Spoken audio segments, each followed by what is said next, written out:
Scouting is an open-ended book, really.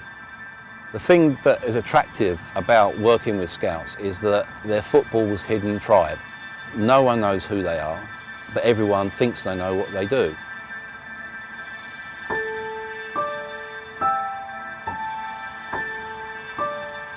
To actually feel the heartbeat of football, you've got to go out with the old school scouts.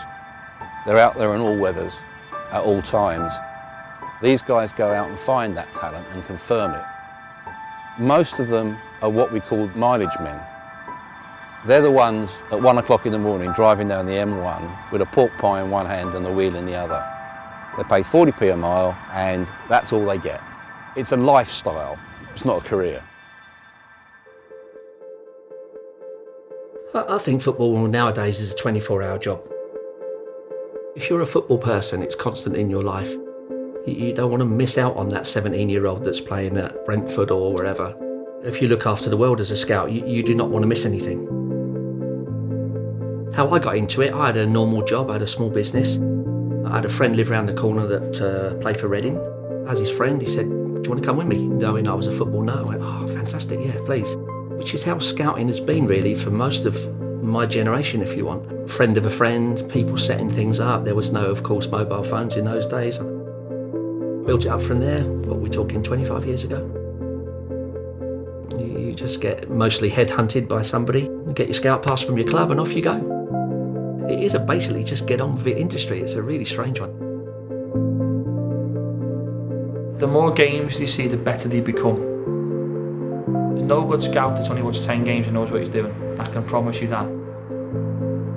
The ones I'm talking about have probably got thousands and thousands of games, listened to hundreds of managers and spoke to thousands of coaches.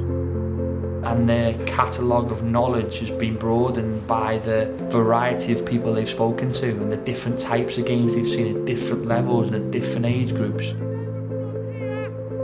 A good scout is somebody that never closes the door on someone. Because we can all have bad days, but they go back and watch them again, just to make sure that they were right saying no in the first place. You cannot be a scout unless you love football, because we do watch some bad games in the pouring rain and the freezing cold, and we travel.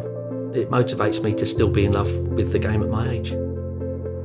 There's a lot of people that call themselves scouts, but there's very few good ones, I believe. And the good ones are the ones who are always there, not maybe saying too much, just taking it all in and seeing things that sometimes I don't even see.